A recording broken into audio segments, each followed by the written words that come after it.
নমস্কার, আমি মাম্পি। শহরে ঘরকোনা আরেকটি ব্লগে সকলকে জানাই স্বাগতম। কেমন আছেন বন্ধুরা? আজকে ব্লগটা এই রান্না থেকে শুরু করছি। রান্না হচ্ছে, এদিকে আনাজ কাটাও চলছে। এদিকে দুই বোনে খেলা করছিল। খেলা করতে করতে বনুকে নিয়ে চলে আসলো আমার কাছে।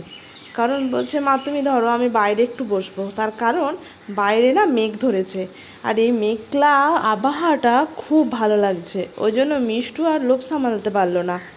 এত মেঘলা আবহাওয়া, আর এখন বাজছে 12টা। প্রচণ্ড পরিমাণে মেঘ ধরেছে, জানি না বৃষ্টি হবে নাকি। এইদিকে দু বোনে খেলা করে দিলাম, মানে ওর দিদি ভাইকে ছাড়াও এক মুহূর্ত থাকতে পারে না। এদিকে রান্নাবান্না তো চলছে আমার। আপনাদেরকে যেই কথা বলছিলাম যে বাইরে মেঘ ধরেছে, দেখতে পাচ্ছেন মেঘটা কেমন ধরেছে। দুপুরের খাওয়া দাওয়া কমপ্লিট করে, বৃষ্টি তো হলো না, আমরা বেরিয়ে পড়লাম বিয়ে বাড়ি। এখন বাজে 4টে। আমরা বিয়ে বাড়ি বেরিয়ে পড়েছি। আজকে যাব আমার বরের মামার বাড়ি, মানে আমার মামা শ্বশুরের বাড়িতে বিয়ে বাড়ি আছে শ্যামবলেপুর। ওখানে যাওয়ার জন্য আমরা তৈরি হয়ে একদম গাড়ি বের করে নিলাম। কারণ একটু সকাল সকাল যাচ্ছি, তার কারণ সবার সাথে দেখা হবে, গল্প হবে, আড্ডা হবে। আর অনুষ্ঠান বাড়িতে যাওয়া মানে আত্মীয় স্বজনদের সাথে দেখা হবে, কথা হবে, সবাই এক জায়গায় মিলিত হবে। এটা একটা বিশাল বড় পাওয়া। আর যেতে যেতে বাইরের দৃশ্যটা আপনাদেরকে দেখিয়ে দিই, কি সুন্দর সবুজ আর সবুজ। সেই জন্য আমি ওর বাপিকে বললাম, গাড়িটা দাঁড় করাও, একটু ফটোশ্যুট করে নিই। তো ফটোশ্যুট করানোর জন্য দাঁড়িয়ে পড়েছি, এত ভালো লাগছে। ঠিক সন্ধ্যের আগের মুহূর্তটা ও গাড়িতে তেল ভরে নিল। দেখতে দেখতে আমরা পৌঁছে গেলাম শ্যামবলেপুর, মানে আমার মামা শ্বশুরের বাড়ি। যাওয়ার পরে এই মন্দিরগুলো, মানে মামা শ্বশুরের বাড়ির সামনেই কি সুন্দর মন্দির।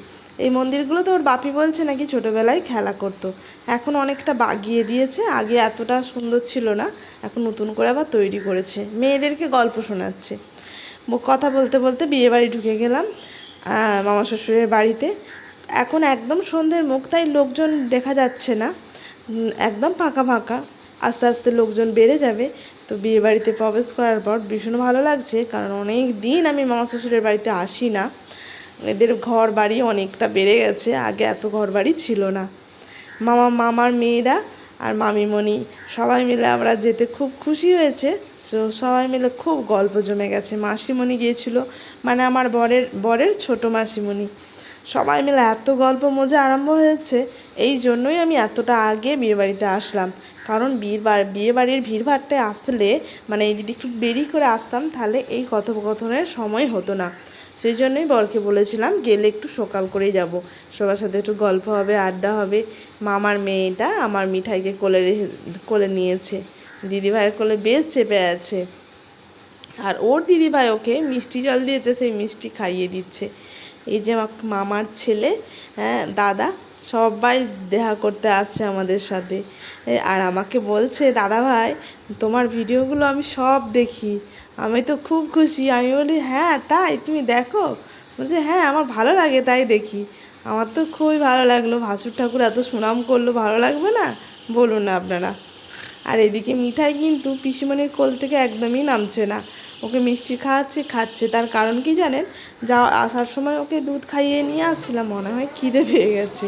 আর এটা ছিল আমার ছোটো মাসি শাশুড়ি, মানে আমার বরের মাসি। তো দেখিয়ে দিলাম। এদিকে আমার যা চলে এসেছে বিয়ে বাড়িতে, এবার লোকজন বাড়ছে। এইমাত্র যা বাড়ি আসলো, আসতে যা এর সাথে একটু ফটোশ্যুট করে নিলাম। আর যাকে বললাম চলো একটু ফটোশ্যুট করে নিই, কারণ তার সময় হবে না, দেখতে দেখতে 8:30 বেজে গেছে।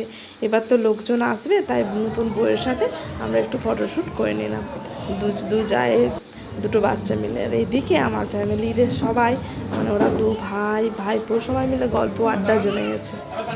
আর এদিকে ফটোশ্যুটের পর্ব তো শেষ হয় না। মানুষ তো ফটোশ্যুট করে বলে এত সুন্দর সাজায় না, সবাই ফটোশ্যুট করার জন্য আসে, সেই তাহলে আমি একটু ভিডিও শ্যুট করে নিলাম। এবার কিন্তু লোকজন বেড়ে যাচ্ছে, এখন বেজে গেছে প্রায় 9:30।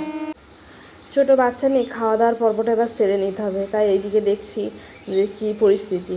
তাই আমি বললাম যে খাওয়া দাওয়ার পর্বটা চলো সেরে নেবো, কারণ ওদেরকে ছোট্টটাকে খাওয়াতে তো হবে, ওকে খিদে পেয়েছে। এক জেঠিমার কোলে বসে আছে, আর এই যে 3 বোনে ওরা খেলছে, রূপসা, মিষ্টু, মিঠাই, ওরা 3 বোন। আর এদিকে রূপম, মানে আমাদের 4জন, আমার ফ্যামিলির 4জন মেম্বার, 4জন পুচকে মেম্বার। আমাদের মানে বরেরা তো 2 ভাইয়ের 4জন ছেলে মেয়ে, এটাই বোঝাতে চাইলাম। তো সবাই একসাথে হয়ে যে কী খেলাধুলাটাই না লেগেছে। আর এদিকে খেতে বসে গেছি আমরা। রূপসা, মিষ্টু, আমি, মিঠাই আজকে কিন্তু বিশ্ব রেকর্ড করেছে। মিঠাই আজকে নিজের হাতে খাবার খাচ্ছে। ওর জেঠু আর জেঠিমা তো দেখে ভীষণ খুশি, বলছে ওরে বাবা রে কী সুন্দর মিঠাই শোনা আমাদের খাবার খাচ্ছে। হ্যাঁ, ভীষণ সুনাম করছে জেঠু জেঠিমা। আর সেই দেখে মিঠাই তো মনে হচ্ছে আজকে একবারে আহ্লাদে গলো। দিদিভাই আইসক্রিম খাইয়ে দিচ্ছে। হ্যাঁ, কেমন খাচ্ছে দেখুন না। আমার মনে হচ্ছে আমার মেয়েটা যেন কতই বড় হয়ে গেল। হ্যাঁ, আর কি বাবা অ্যাক্টিভিটি ওর। এই প্রথমবার ও পাতে বসে খাবার খাচ্ছে, তাও ওর জন্য একটা স্পেশাল পাতা দেওয়া হয়েছে। ভাবা যায়? হ্যাঁ, কি মেম্বারটাই তৈরি হয়েছে আমাদের ফ্যামিলির, ভাবাই যায় না। এবারে অসাধারণ মেম্বার, কেমন আইসক্রিম খাচ্ছে দেখুন। আর মানে রাত্রেবেলা নাচানাচি করার জন্য ডিজে লাইট মিউজিকও হয়েছিল এদিকে। আবার বাড়ি ফেরার পথে আমি বললাম একটু ফুচকা খেয়ে নিই, টক জলটা খেয়ে নিয়ে হজম হয়ে যাবে। তাই আমি আর মিষ্টি একটু ফুচকা খেয়ে নিলাম, এবার বাড়ি ফিরে যাব। তাই হচ্ছে ফুচকাটা খেয়ে বাড়ি ফেরার পথে আর কি বলবো, বিয়ে বাড়ি থেকে চললাম। Tata bye bye.